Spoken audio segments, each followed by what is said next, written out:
अस्सलाम वालेकुम। आज जो हमारा टॉपिक है एफपीएस या एसएसटी के हवाले से हम स्कूल ऑफ थाट्स कर रहे थे, एजुकेशनल साइकोलॉजी के। तो स्कूल ऑफ थाट में हमने स्ट्रक्चरलिज्म, फंक्शनलिज्म और बिहेवियरिज्म कर लिया था। आज हम नेक्स्ट स्कूल ऑफ थाट करने जा रहे हैं psycho analytic theory. Sigmund Freud की ये थ्योरी थी। इसके जो फाउंडर हैं, अगर हम उनकी बात करें, सिगमंड फ्रॉइड मेन इसका फाउंडर है। इसी से ये रिलेट की जाती है थ्योरी। सिगमंड फ्रॉइड के हवाले से थोड़ी सी हिस्ट्री दी हुई है कि 1856 में ये पैदा हुआ। 1881 में इसने ग्रेजुएट किया। 1896 में इसे ऑफिशियली रिकग्नाइज़ किया गया इसकी थ्योरी को, और 1900 में इसने एक रिलीज़ की बुक इंटरप्रिटेशन ऑफ ड्रीम्स के नाम से, और 1939 में ये पास अवे कर गया। उसके बाद इसका अगर हम साइकोएनालिसिस का ओवरव्यू देखें तो ये ज़्यादातर फ़िलासफ़िकल ह्यूमन नेचर के ऊपर मुश्तमिल है, और ये ज़्यादातर पर्सनैलिटी, थ्योरी ऑफ पर्सनैलिटी और थेरापी ऑफ पर्सनैलिटी के ऊपर अप्रोच करती है, उसके ऊपर एम्फेसिस करती है। और इसके जो दो बेसिक पार्ट हैं वो है कॉन्शियस लेवल और अनकॉन्शियस लेवल। साइकोएनालिसिस के दो बेसिक पार्ट जिसके ऊपर एम्फेसिस करता है सिगमंड फ्रॉइड, वो दो लेवल हैं आपके, कॉन्शियस लेवल और अनकॉन्शियस लेवल।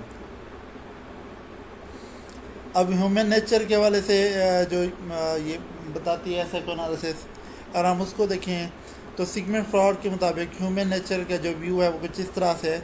सबसे पहला आता है डिटर्मिनिस्टिक।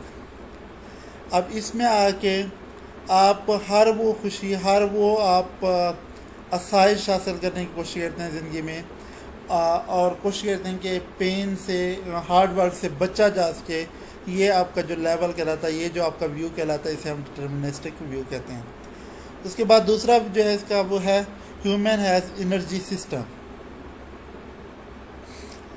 फ्रॉड के मुताबिक इंसान जो है वो ज़्यादातर अनकॉन्शियस लेवल में बहुत ज़्यादा मोटिवेट होता है, और उसी अनकॉन्शियस लेवल में उसकी इड फाउंड होती है, और इड जो उसकी फाउंड होती है वो एग्रेशन के हवाले से, सेक्स इंस्टिंक्ट के हवाले से उसकी एनर्जी सिस्टम जो है वो बूस्ट करता है। वो ज़्यादा से ज़्यादा ख्वाहिशात करने की कोशिश करता है। तो ये उसका था अपना view human as energy system के हवाले से। अब इसके लेवल ऑफ मेंटल लाइफ के हवाले से, जैसे मैंने बताया था, ये ज़्यादातर कॉन्शियस और अनकॉन्शियस पर बिलीव करता है, लेकिन इसकी एक तीसरी स्टेज भी आ जाती है जिसे हम प्री कॉन्शियस का नाम देते हैं। अब अनकॉन्शियस लेवल में, अनकॉन्शियस लेवल आपको क्या होता है, जिसमें आप ख्वाब देखते हैं, जिसमें आप विशेस करते हैं, जो आपका स्लिप ऑफ टंग हो जाता है। ये ऐसी फीलिंग्स जो आप सोच रहे हो, जो आप ड्रीम में देख रहे हो, या आप गलती से बोल जाते हैं, इसे हम अनकॉन्शियस लेवल कहते हैं। उसके बाद प्री कॉन्शियस लेवल की अगर हम बात करें, इसमें प्री कॉन्शियस लेवल में कुछ आप के माइंड में कुछ चीज़ें पहले से बिठा दी जाती हैं।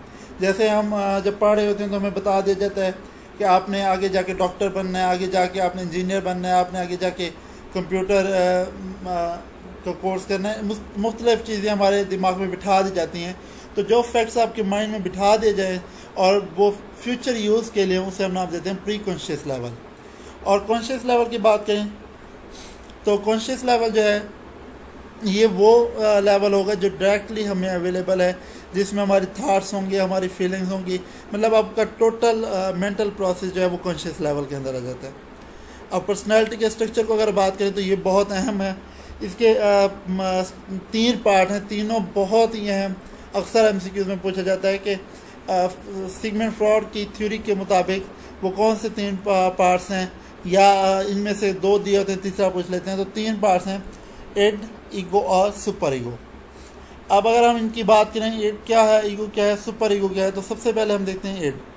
इड जो है, जिसे ID भी आप लोग पढ़ सकते हैं, ये आपके प्लेयर, और जैसे हमने पहले बात की थी कि आप अवॉइड पेन, और ज़्यादातर आपका प्लेयर लेवल के ऊपर ऑपरेट करेगा। आप मुख्तलिफ़ चीज़ों की ख्वाहिशात करेंगे, ये आपकी इड है। उसके बाद जैसे आप चॉकलेट खाने के लिए आप कहते हैं जी मैंने चॉकलेट खाना है अभी, तो ये भी आपकी इड है। उसके बाद ईगो, ईगो आपको वो रैशनल लेवल आ जाता है पर्सनालिटी का, जो रियलिटी के ऊपर बेस करता है, जो रियलिस्टिक होता है, जो लॉजिकल थिंकिंग करता है। और यही ईगो जो है ये इड और सुपर ईगो के दरमियान बैलेंस का काम करता है। मतलब ईगो जो है वो आपका जज होता है आपकी ख्वाहिशात और रियलिटी के ऊपर, कि ख्वाहिशात क्या हैं और रियलिटी क्या है, उसके दरमियान जो फैसला करता है वो आपका ईगो ही होता है। अब सुपर ईगो क्या है? ये आपकी उन ख्वाहिशात को जो आप अनकॉन्शियस लेवल में देख रहे थे, जो आप देख रहे थे कि किस तरह से आप जो है मुख्तलिफ चीज़ें पाने की ख्वाहिशात रख रहे होते हैं, जो आप जो है गुड और बैड, राइट और रॉन्ग के दरमियान डिफ्रेंशिएट कर रहे होते हैं। तो ये सारा कुछ आ जाता है सुपर ईगो के अंदर। और इसके हवाले से सिगमंड फ्रॉइड कहता है कि अगर लोग जो हैं सुपर ईगो को फॉलो करें तो वो प्राउड फील करेंगे, और अगर ये नहीं करते तो वो गिल्टी फील करेंगे। अब इसकी एग्जांपल देख लेते हैं। जैसे ईट में मैंने कहा था I want to eat chocolate. अब सुपर ईगो क्या है? I am on a super diet.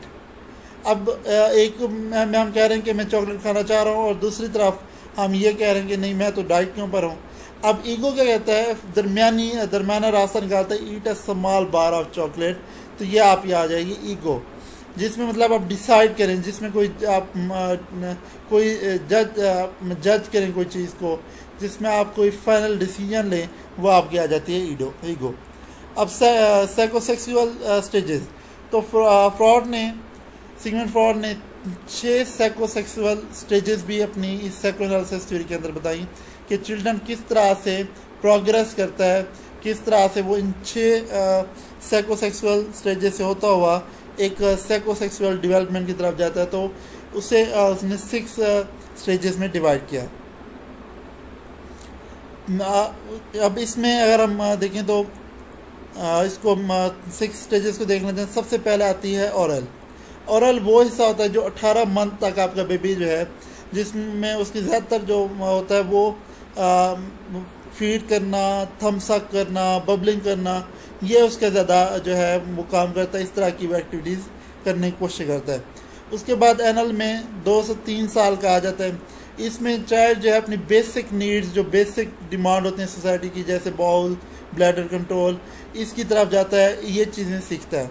उसके बाद आ जाता है फैलिक, 3 से 7 ईयर का ये टाइम है। अब इस हिस्से में आके जो चाइल्ड है वो डिफ्रेंशिएट करने लग जाता है मेल और फीमेल के दरमियान। और उसके बाद लेटेंसी आ जाती है 7 से 11 तक। अब उसके अंदर मुख्तलिफ ख्वाहिशात पैदा होना शुरू हो जाती हैं, मुख्तलिफ चीज़ों के बारे में वो जज करना शुरू कर देता है, मुख्तलिफ चीज़ें सोचने लग जाता है। उसके बाद जेनिटल आ जाता है अडल्ट 11 से अडल्ट लेवल तक। अब इसमें आके वो मुख्तलिफ एक तो अपोजिट सेक्स के हवाले से मेच्योरिटी उसके अंदर आ जाती है। उसके अलावा वो अपने आप को ग्रो करता है, वो अपनी जो डिपेंडेंसीज, जो पहले उसकी डिपेंडेंसीज चलती आ रही थी बचपन लेवल में, उनको रिमूव करने की कोशिश करता है और ख़ुद को प्रमोट करने की कोशिश करता है जेनिटल और अडल्ट लेवल तक। अब इसकी ओरल स्टेज थी, जैसे मैंने पहले बताया, बर्थ से 18 मंथ तक है। तो ये हमने डिस्कस कर लिया था कि इसमें जो बेसिक नीड्स होती है, जो बेसिक उसकी एक्टिविटीज़ होती है, वो माउथ है, सकिंग है, बिटिंग है, इस तरह की। और इसमें जो फिक्सेशन की अगर हम बात करें, अब इसके अंदर वो कहता है कि अगर ओवर स्टिमुलेट हो जाता है इस स्टेज के अंदर, ओवर स्टिमुलेट हो गया किसी भी जैसे वो कुछ सक पे जो आपकी वो थम सकिंग है उसको वो हो जाता है, ओवर स्टिमुलेट कर लेता है, तो वो आदत उसकी सारी ज़िंदगी फिर रह जाती है। वो हमेशा जो है थम सक करता रहेगा। और अक्सर लोगों की आदत, अक्सर जो लोग होते हैं उनकी आदत होती है कि बचपन से वो थम सक करते रहते हैं, और वो वही जो उनकी है हालत जो है वो आखिर तक उनके अडल्ट लेवल तक, बल्कि अक्सर को देखा कि वो बहुत बड़े होते हैं लेकिन वो उनकी ये आदत थम सक की आदत तो फिर भी रह जाती है। तो फिक्सेशन में ये होता है कि जब आप ओवर स्टिमुलेट हो जाते हैं किसी चीज़ से, तो वो आपकी हमेशा के लिए रह जाती है, और उसी से आप प्लेयर ड्राइव करने की कोशिश करते हैं। उसके बाद एनल स्टेज की बात कर लें, जैसे मैंने बात की थी 18 मंथ से 3 साल तक का ये अरसा होता है। अब इसमें बेसिक जो है वो उस पर जोर दिया जाता है, जैसे जो बेसिक नीड्स हैं, जैसे बॉल फंक्शनिंग है। उसके बाद किस बच्चे को जो है वाशरूम की आदत डलवाई जाती है, वाशरूम जाने की। तो इस तरह की जो चीज़ें हैं जिसमें वो जो प्री प्लान थी, जैसे पहले जो है वो कर रहा था, सारा कुछ उसे खुद कराना पड़ता था। अब यहाँ पे आके वो बेसिक नीड्स अपनी खुद सीखने की कोशिश करता है, खुद लर्न करने की कोशिश करता है। तो ये आपका हिस्सा आ जाता है एनल स्टेज में। उसके बाद फेलिक स्टेज की बात कर लें तो 3 से 6 ईयर का है। इसमें आके उसे फ़र्क पता लग जाता है सेक्स ऑर्गन के दरमियान, वो मेल और फीमेल के दरमियान डिफ्रेंशिएट करने लग जाता है। और इसमें अगर हम बात करें कि ज़्यादातर जो है जो बनता है मेल जो है मेल और फीमेल का फिक्सेशन की अगर हम बात करें, इस हिस्से में आके बॉय जो है वो ज़्यादा उसकी डिज़ायर होती है मदर के पास जाने की, और जो गर्ल होती है वो ज़्यादा मूव करती है फादर के पास जाने की। तो ये आपकी बन जाती है कि आप अपोजिट सेक्स को जो है यहाँ पे आके पहचान करने लग जाते हैं फेलिक स्टेज के अंदर।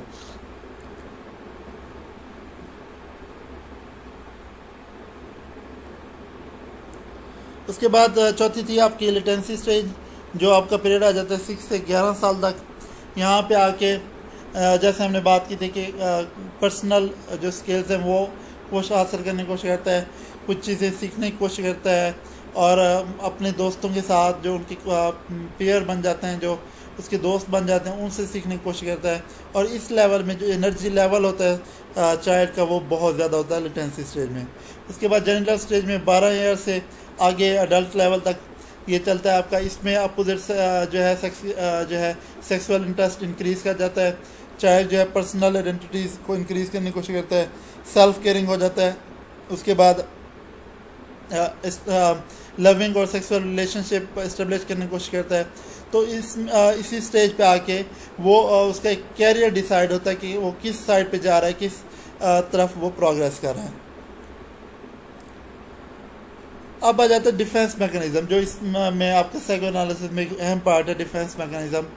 डिफेंस मैकेनिज्म बेसिकली इड और सुपर ईगो के दरमियान जो कन्फ्लिक्ट आता है उसको रिजॉल्व करने के लिए ईगो को इस्तेमाल करते हुए हम एक मैकेनिज्म बनाते हैं जिसे डिफेंस मैकेनिज्म का नाम दिया जाता है। दोबारा मैं रिपीट कर लेता हूँ, इड और सुपर ईगो के दरमियान जो कन्फ्लिक्ट आता है उसको रिजॉल्व करने के लिए ईगो के इस्तेमाल करते हुए जो मैकेनिज्म तैयार किया जाता है उसे हम डिफेंस मैकेनिज्म का नाम देते हैं। अब इसमें अगर हम बात करें, जैसे हमने पहले बात की थी I want to eat chocolate, और हमने कहा था ये एड थी आपकी, और सुपर ईगो में थी कि मैं जो है डाइट पर हूँ, और ईगो ने फिर कहा था कि स्मॉल बार ऑफ चॉकलेट।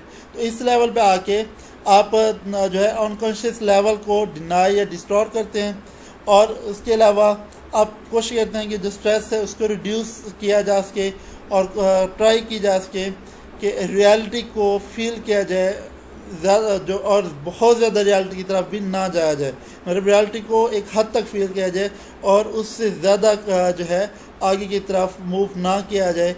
ये आपका डिफेंस मैकेनिज़्म आ जाता है। अब डिफेंस मैकेनिज़्म में फिर आगे फर्दर आ जाती हैं टाइप्स। सबसे पहले रिप्रेशन की अगर हम बात करें, की डिस्क्रिप्शन दी हुई है।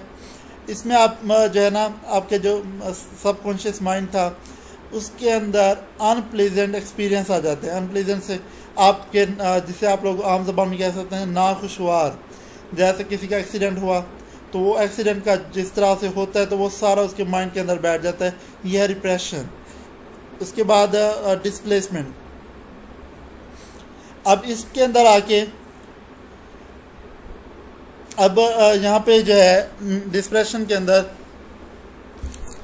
आपने किसी की जो है किसी के बारे में आपके व्यूज़ पैदा हो जाते हैं कि जैसे आप किसी के बारे में नफ़रत किसी से करना शुरू कर देते हैं, किसी से बहुत ज़्यादा प्यार करना शुरू कर देते हैं, या आप कोई ऐसा काम करने लग जाते हैं जिसके ऊपर आपको जो है आप मतलब ओरिजिनल सोर्स की तरफ जाते हैं, या आप कह सकते हैं कि आप बिल्कुल ही रिडायरेक्ट कर लेते हैं अपनी फीलिंग्स को हॉस्टिलिटी या वायलेंट की तरफ। इस अमल को हम नाम देते हैं डिस्प्रेशन का। उसके बाद तीसरा नंबर आ जाता है रैशनलाइजेशन। अब इसके अंदर जो इसकी डिस्क्रिप्शन दी हुई है, अब रैशनलाइजेशन में होता यह है कि आपने एक रीज़नेबल एक्सप्लेनेशन दी होती है अपने अनडिज़ायरेबल बिहेवियर की। अब होता क्या है कि अक्सर जब स्टूडेंट कोई टेस्ट में फेल हो जाता है तो वो रीज़न देने लग जाता है कि मेरा ये हो गया था, जो क्वेश्चन थे वो बहुत ट्रिकी थे, या मैं बीमार था, या मैं सही तरह से अटैम्प्ट नहीं कर सका, या मैं अटैम्प्ट कर रहा था तो वो आंसर जो है मैंने किसका लिखना था वो किसका लिख दिया। तो इस तरह की जो एग्जांपल आ जाती हैं वो रैशनलाइजेशन में, जिसमें आप अनडिज़ायरेबल बिहेवियर को एक्सप्लेन करने की कोशिश करते हैं और उसकी रीजंस प्रोवाइड करने की कोशिश करते हैं। डैनियल, अच्छा डैनियल में अगर हम बात करें, रियलिटी को आप डिस्टोर कर देते हैं, रियलिटी को आप मानना ही ख़त्म कर देते हैं और उसकी आप ख़ुद से कोई रीज़न देना शुरू कर देते हैं, ये डैनियल में आ जाता है। अब जो अल्कोहलिक के हैं, एडिक्ट हैं, उनकी अगर हम सुने तो उनकी हर दफ़ा यही बात होती है कि अल्कोहल के आदी हो गए हैं, अब उसके बगैर रहा नहीं जा सकता। जैसे सिगरेट नोशी वाले होते हैं वो भी इसी तरह से कहते हैं कि अब जी इसके बगैर गुजारा नहीं होता, अब इसके बगैर ज़िंदगी नहीं गुजरती, तो ये एक आदत सी बन गई है, तो इसे हम नाम देते हैं डैनियल का। उसके बाद है रिग्रेशन। अब इसमें आप अपने बिहेवियर पैटर्न की तरफ दोबारा रिटर्न करते हैं, आप अर्लियर स्टेज ऑफ डेवलपमेंट की तरफ वापस आते हैं। अब रिग्रेशन में होता यह है आप अपनी जो एक आदत होती है उसे छोड़ नहीं सकते और उसकी वजह से आपने तमाम रिश्ते ख़त्म करने की तरफ चले जाते हैं, ये रिग्रेशन है। कोई आपकी एक ऐसी आदत जिसे आप रिफ्यूज़ कर देते हैं कि ये मुझसे ख़त्म नहीं हो सकती, उसकी बिना पे आप और मुख्तलिफ फ़ैसले ले लेते हैं और अपने आप को उसी बिहेव की तरफ वापस लेके आते हैं, जो पहले अमल आप कर रहे थे वही अमल दोबारा करते हैं, इसे हम नाम देते हैं रिग्रेशन का। उसके बाद है रिएक्शन फॉर्मेशन। अब ये सिंपल आ जाता है कि थिंकिंग या बिहेविंग, कि आपने किस तरह से कोई एक्सट्रीम लेवल अचीव करना है। जैसे आप इसकी एग्जांपल हम ले सकते हैं कि आप किसी के बारे में बहुत ज़्यादा सोचते हैं, किसी के बारे में किसी को बहुत ज़्यादा हेट करते हैं, किसी को बहुत ज़्यादा प्यार करते हैं, तो ये आपका लेवल आ जाता है रिएक्शन फॉर्मेशन का। उसके बाद है प्रोजेक्शन। अब प्रोजेक्शन में होता यह है कि किसी की क्वालिटीज़ या किसी का बिहेवियर दूसरे इंसान के ऊपर भी पड़ जाए। जैसे बच्चे जो हैं बच्चों से ही सीखते हैं और उनसे ही उनको कॉपी करने की कोशिश करते हैं, या बच्चे जो हैं अगर स्कूल में हो तो वो टीचर्स अपने कॉपी करने की कोशिश करते हैं, तो ये आपका आ जाता है प्रोजेक्शन लेवल। उसके बाद नेक्स्ट आपका थेरापेटिक प्रोसेस स्टार्ट हो रहा है, ये इंशाल्लाह नेक्स्ट लेक्चर के अंदर इसको कंप्लीट करेंगे।